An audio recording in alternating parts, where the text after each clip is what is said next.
जागो हिंदुओं जागो, कैसे होगा हमारा मोक्ष?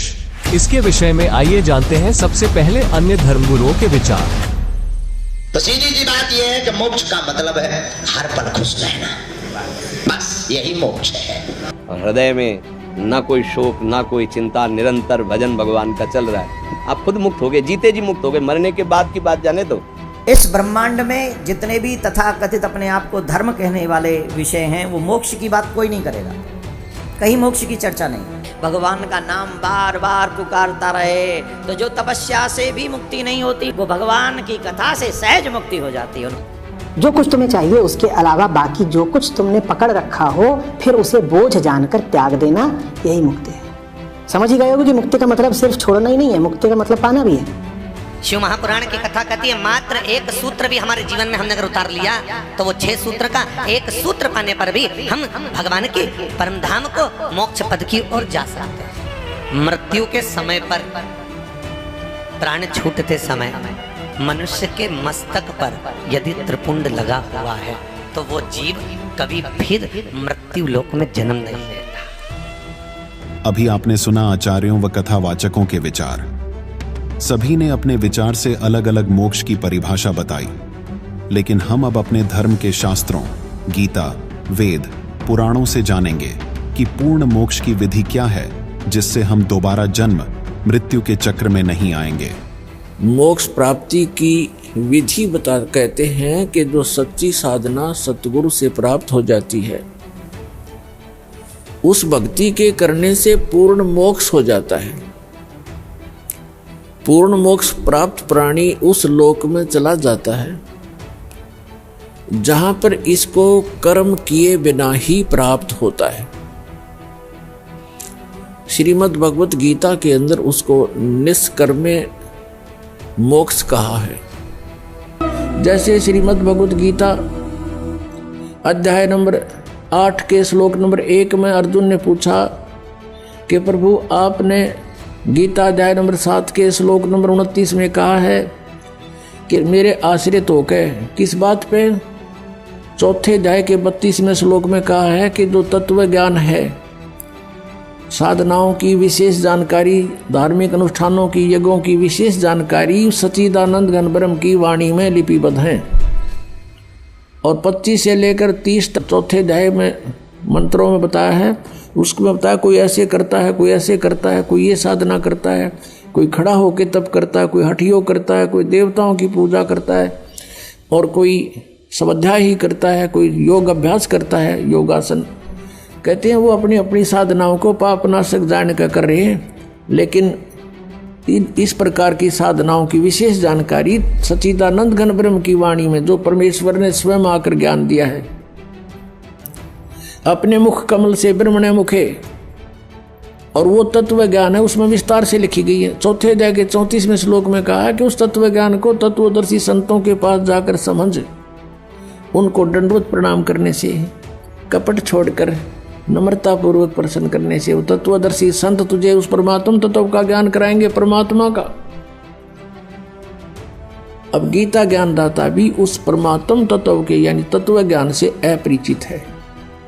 अब उसने कहा 7 में जाके 29 श्लोक में कि जो मुझ पर आश्रित होकर मैं जो कह रहा हूं इस ज्ञान को आधार बनाकर तत्वदर्शी संतों से वो मिल लेता है, तो फिर वो क्या होता है कि वो मेरे ज्ञान के आश्रित होकर के, और जो जरा मरण मोक्षाय यतंती ते, जरा माने बुढ़ापा, मरण माने मृत्यु, बुढ़ापे और मृत्यु के दुख से बचने का जो प्रयत्न कर रहे हैं उसी के लिए साधना करते हैं, संसार की और किसी वस्तु की डिमांड नहीं करते, वे तत्परम विदु और अखिल अध्यात्म, वो पूरे अध्यात्म को जानते हैं और सब कर्मों से परिचित हैं, पूरे अध्यात्म ज्ञान से परिचित हैं, और वो तत्परम से परिचित हैं, वही जरा और मरण के लिए प्रयत्न कर रहे, छूटने के लिए।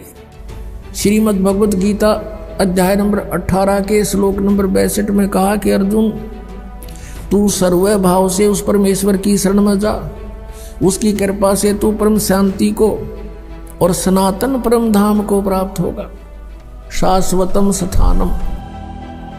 गीता ज्ञानदाता स्वयं गीता अध्याय 18 श्लोक 62 व अध्याय 15 श्लोक 4 में किसी अन्य परमेश्वर की शरण में जाने को कह रही हैं। उसी की कृपा से परम शांति व शाश्वत स्थान, सदा रहने वाला मोक्ष स्थल अर्थात सत्य लोक प्राप्त होगा।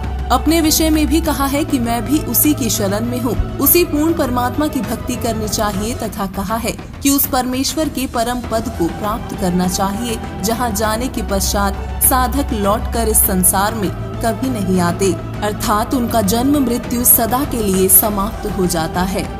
आइए अब जानते हैं पूर्ण परमात्मा की भक्ति विधि क्या है, जिससे हम परम पद सतलोक यानी पूर्ण मोक्ष प्राप्त करेंगे।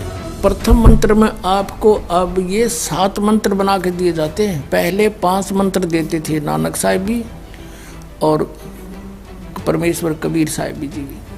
फिर ये हैं 5 नाम हैं जो हमारे कमलों में ये प्रधान बैठे हैं। मूल कमल में गणेश जी, स्वाद चक्र में सावित्री ब्रह्मा जी, नाभि कमल में विष्णु और लक्ष्मी जी, हृदय कमल में शिव पार्वती जी और कंठ कमल में ये दुर्गा जी। तो ये 7 नाम इसलिए देते हम कि मान लीजिए उपदेश ले लिया और ये प्रथम मंत्र एक बार मेरे मुख से भी सुन लिया मालिक की इसकी जैसे हम देते हैं, और फिर उसकी उस सुनने के बाद साथ साथ बोल लिया और फिर भी मृत्यु हो जाती है, तब मनुष्य जीवन गारंटीड है उस व्यक्ति को, ये गारंटी देता है। और यदि उसने जाप कर लिया कुछ दिन और विश्वास ठीक रहा तो वो स्वस्थ भी होगा और इसकी इसी जीवन में आयु बढ़ती चली जाएगी, परमात्मा बढ़ाता चला जाएगा जब तक उसका मोक्ष नहीं होगा। इससे जन्म में पार कर देगा आपको। तो इसलिए ये 7 मंत्र दिए जाते हैं। ये पहले वाला लास्ट वाला मंत्र आपको जन्म दिलाएगा तुरंत, मनुष्य जीवन का गारंटीड है, मृत्यु भी हो जाएगी पुण्यात्मा। इसलिए मान लीजिए किसी का कोई बीमार है, यहाँ 80% व्यक्ति दुखी आए हुए, और जो विश्वास कर लेता उनको गारंटीड बात पूछ लो, यहाँ लाखों बैठे होंगे, आ जाते हैं, सुनते रहना और सब स्वस्थ हो जाते हैं। तो ये वो परमात्मा है। तो इसलिए प्रथम मंत्र जो आपको दिए जाते हैं इनमें ये 2 मंत्र अब कंपलसरी थे, पहले नहीं थे ये। तो इसलिए परमात्मा ने कंप्लीट कोर्स बना करके गरीबदास जी के माध्यम से हमारे तक पहुंचाया है। और जैसे आप जी किसी का जैसे विदेश गए हो, स्वदेश आना है, वहाँ अपने कोई कारोबार शुरू कर रखा है, कोई फैक्ट्री वगैरह लगा रखी है और आपका ठीक से काम चला नहीं, आपका बिजली का कनेक्शन कट गया, टेलीफोन कनेक्शन कट गया, पानी का कनेक्शन कट गया, गैस कनेक्शन कट गया, पैसे बने नहीं तो आप कंडम हो गए। और वहाँ कोई ऐसा प्रभावशाली व्यक्ति आपको मिल जावे, सरकार को गारंटर बने कि भाई तुम इनका चालू करो कनेक्शन, मैं गारंटर बनता हूँ, और फिर उसको कहेगा भी जो पैसे तो देगा यही तेरे कर्जा उतारेगा, नहीं तो फिर काट दियो ना, वो देते की बात है। तो ऐसे ये दास आपका गारंटर बनता है और आपके सब कनेक्शन चालू करवाता है, लेकिन इनकी मजदूरी करके ये देने पड़ेंगे, तुमने कर्जा आप उतारना पड़ेगा। और परमात्मा जो है कुछ अपने कोटे से भी आपको पैसे देता, क्योंकि आप चला ही नहीं सकते अपनी फैक्ट्री को बगैर थोड़ा बहुत और सारा ना मिल रहा कहीं से, तो वो बगैर आपके वैसे सब्सिडी समझ लो ऐसे देता है। तो परमात्मा पहले आपको सब्सिडी देता है जिससे आप अपना काम चलाओ और फिर डट कर भक्ति करो, मर्यादा में रहो, आप धनी हो जाओगे, बहुत शीघ्र धनी हो जाओगे। बहुत कीमत है इन मंत्रों की। इन भगवानों के जो 5 प्रधानों से आपने मुक्त होना है, त्रिकुटी पर जब जा सको हो उस समय पहुंच पाओगे जब इनसे आप अपना नो डू सर्टिफिकेट ले लोगे। अब ये मंत्र जो 2 मंत्र फर्स्ट और लास्ट है इन 7 मंत्रों में, इसके साथ मिलने से ये मंत्र जो प्रथम जाप आप करते हो, इनका ऋण मुक्त हो जाने के बाद भी कुछ आपकी कमाई यदि बचगी तो इन 2 मंत्रों के प्रभाव से ये कन्वर्ट हो जाएगी आपकी सतलोक चालन नालियां में, इनमें से बच भी गई तय।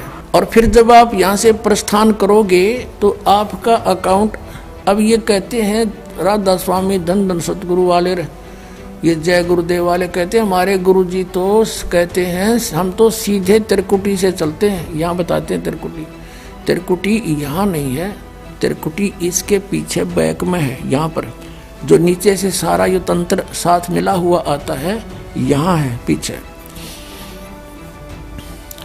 ये कहते हैं हमने ना तो वेदों की आवश्यकता, ना किताबों किसी और, ना हम गीता को मानते, ये भी तो किसी ने लिखी है।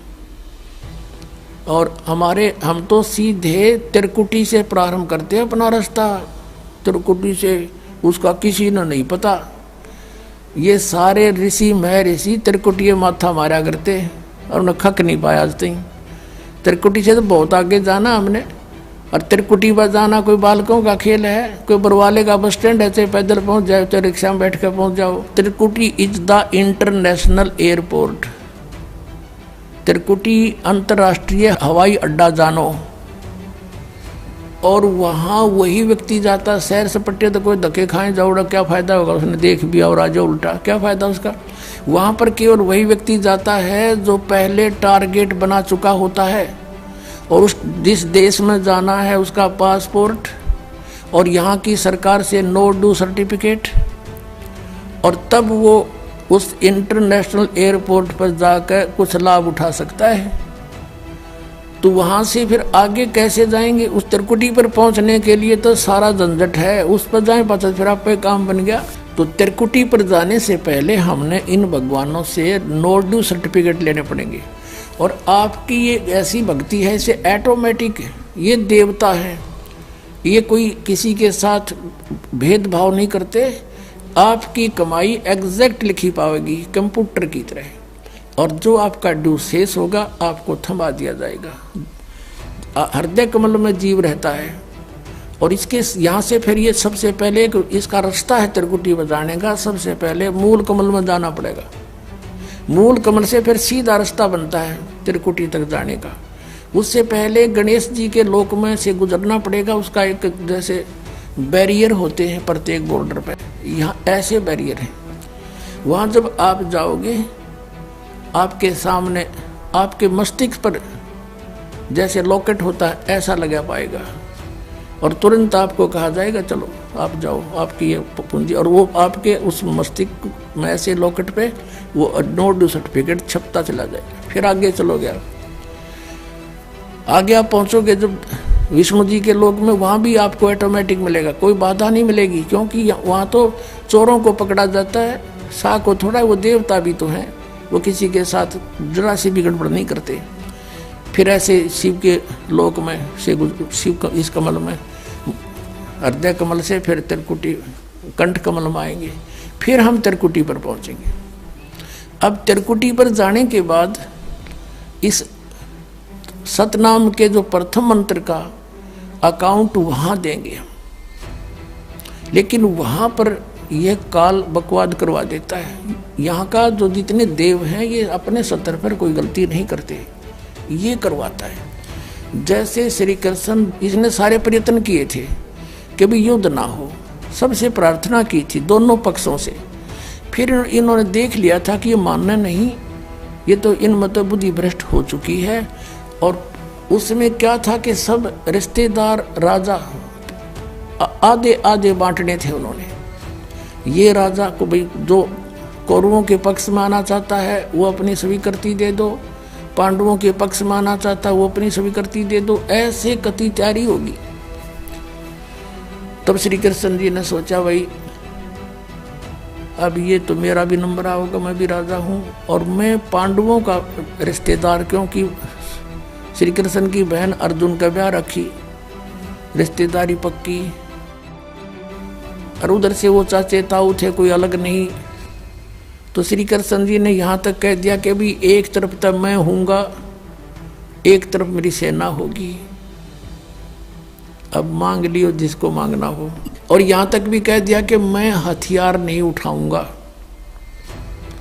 अब पांडव तो मुंह धो रहे थे श्री कृष्ण पे कि सर्वशक्तिमान है, ये जो हमारी तरफ पक्ष में हो गया था अकेला ही बहुत है। तो फिर पांडव घबरा गए थे। पांडवों ने यहाँ तक कह दिया था प्रभु हमें 5 गांव दिवा दो, हम युद्ध नहीं करेंगे। वो नहीं मानना था, फिर भी छोड़ो इस बात को, हम आगे लेंगे। तो फिर जब महाभारत का युद्ध हुआ, अब श्री कृष्ण ने हथियार उठाया, पहिया उठा लिया रथ का, उसको अपनी शक्ति से सुदर्शन चक्र बना दिया, और उसने बहुत लाखों लोगों को काट डाला।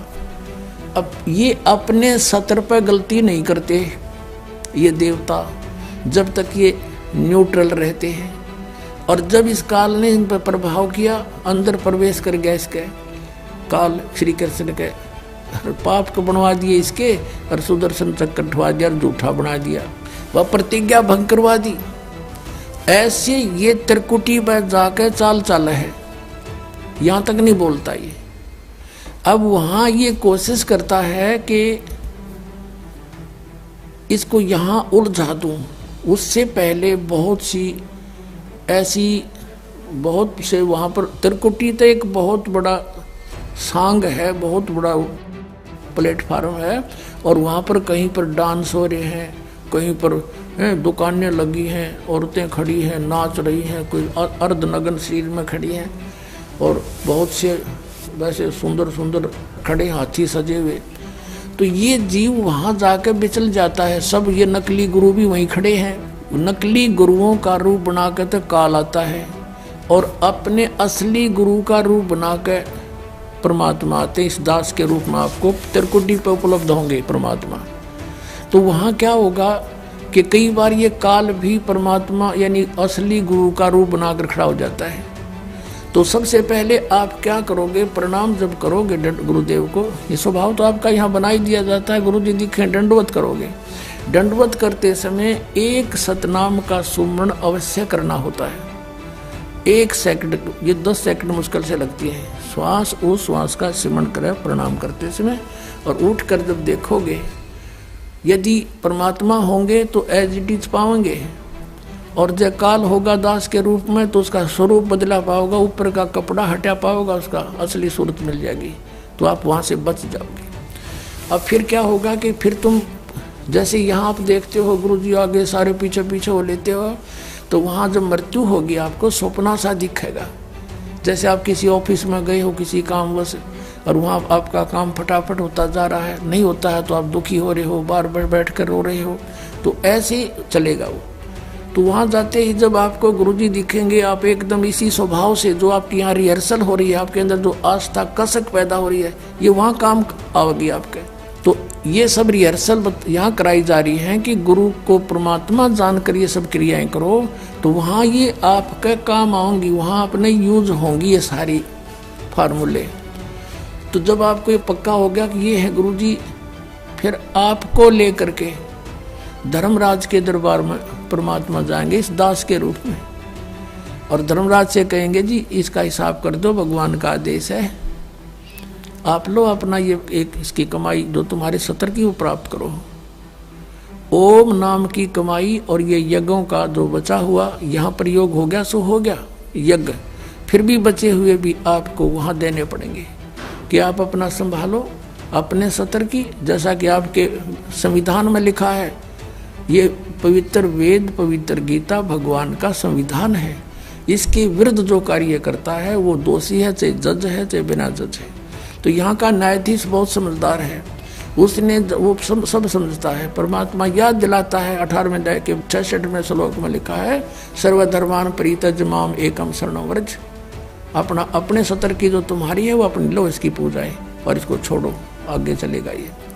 तो वहाँ सतनाम के प्रथम मंत्र का जाप हम वहाँ देंगे, यज्ञ दे देंगे, फिर ये वहाँ से चलेगा। फिर वो आगे जागा तो पार ब्रह्म के लोक से हमने पार होना है। वहाँ पर सतनाम के दूसरे मंत्र की कमाई जो श्वास उश्वास से की हुई है, ये उसके दरबार में जाकर अक्षर पुरुष यानी परब्रह्म के लोक में जाकर के उसको देंगे, वो आगे जाने अलाउड कर देगा, उसके 7 संग ब्रह्मांडों से पार होना सहयोग देगा वहाँ से वो वहाँ तक जाने का, उस टैक्स के बदले में। अब यहाँ बताया है कि जे तू पढ़ा पंडित बिन दोई ना अक्षर दोई नावा, और पर्णवत नानक एक लंगाए जे कर सत समावा। अब ये 2 अक्षर का नाम जो सतनाम है, ये हमें भंवर गुफा तक पहुंचा देगा। भंवर गुफा है, जैसे अभी तक हमने 10 द्वार सुने थे, तो यहाँ परमात्मा ने गरीबदास साहिब जी के माध्यम से कहा है कि 12 मद मैल मठ बोरे बहुर ना दे धरे रे, वो तो बर में द्वार को पार करके है, वो मठ, वो स्थान, वो ठोड़ ठिकाना। फिर जहाँ जाने के बाद बहुर ना दे धरे रे, फिर दोबारा जन्म कभी नहीं होता। एक 10वां द्वार तो इस शरीर से निकलना है। ये शरीर और एक ब्रह्मांड एक है, इससे निकल गया। कई योगी देखे यहाँ से शरीर फोड़ जाते हैं। यहाँ एक काग बोलते हैं इसको, स्थान को काग। छोटे से बच्चे को आप देखोगे नर्म नर्म स्थान होता है, वो कई बार नीचे हो जाता है तो उसको एक देसी इलाज से ऊपर उठाते हैं हाथ से, तो इसको फोड़ के वो बाहर निकल जाते हैं। वो कहते हैं जिसकी मृत्यु यहाँ से हुई हो ना, उस योगी को कहा करते इसने ब्रह्मांड फोड़ दिया। ब्रह्मांड फोड़ दिया कि अकेला तोड़ दिया। ब्रह्मांड के बीच में, प्रत्येक ब्रह्मांड के बीच में वो क्यों प्लेस है, खाली स्थान बहुत लंबा चौड़ा। ये फिर वहाँ धक्के खाएं जाओ, उसका वहाँ के चक्कर काटें जाओ, ठंडी ठंडी इसमें लगती रहे और वहाँ इसकी कमाई पूरी हो जाएगी, फिर वापस नरक में। और फिर 21 ब्रह्मांड का भी एक ग्रुप है, चारों तरफ से एक अंड आकार है, और 21वें ब्रह्मांड का कनेक्शन जो है उसके चारों तरफ भी फिर खाली स्थान है, और वहाँ से सीधा एक 11वां द्वार है। वो अक्षर पुरुष के लोक में प्रवेश होता है 7 संग ब्रह्मांडों का। वो 7 संग ब्रह्मांड भी चारों तरफ से एक तरफ बंद हुए हैं, पैक हैं, और बीच में अलग अलग डिवाइड हैं, वो अलग हैं। तो जब 11वें द्वार को पार करेंगे तो उसमें प्रवेश कर जाएंगे अक्षर पुरुष के लोक में। और 12वां द्वार जब है अक्षर पुरुष का, जो 12वां द्वार है अक्षर पुरुष के लोक से सतलोक में जाने के लिए पहले बीच में एक और स्थान है जो गुफा टाइप है, और उसको ऐसे गोल आकार है, वो ऐसे जाएगा ऊपर को। तो वहाँ जब हम 12वें द्वार पर खड़े हो जाते हैं, इसका जो अक्षर पुरुष का चारों तरफ से जो बंद है उसके पारदर्शक है वो, वहाँ से सतलोक दिखाई देता उस आत्मा को जिसके पास सार नाम की कमाई है। अन्य को नहीं दिखता, अक्षर पुरुष के लोग व्यक्तियों को नहीं दिखता, वहाँ के प्राणियों को नहीं दिखता, तो वहाँ से फिर वो दिखाई देता है।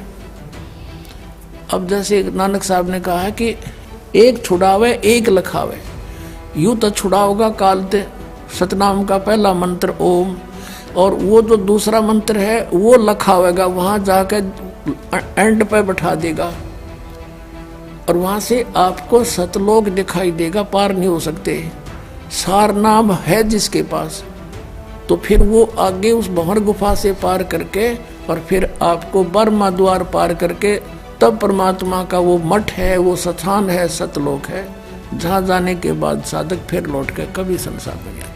तो इस प्रकार ये अर्थ तो ये था 18वें अध्याय के 66वें श्लोक का। ये बालक के जाने, संस्कृत के जानने वाले विद्वान पाक रहे थे, इनको कख नहीं पता था, अनृत कर डाला इस अनमोल सदग्रंथों का। अब किसी का भ्रम ना रहना चाहिए। देखो, एक 1000 का नोट है, उस पर लिखा है कि मैं धारक को 1000 रुपये देने का वायदा करता हूँ। दास पे लिखा नहीं है, दास बोल सकता है कि मैं उपासक को सर्व सुख और पूरा कंप्लीट मोक्ष देने का वायदा करता हूँ जब नियम में रहोगे तो।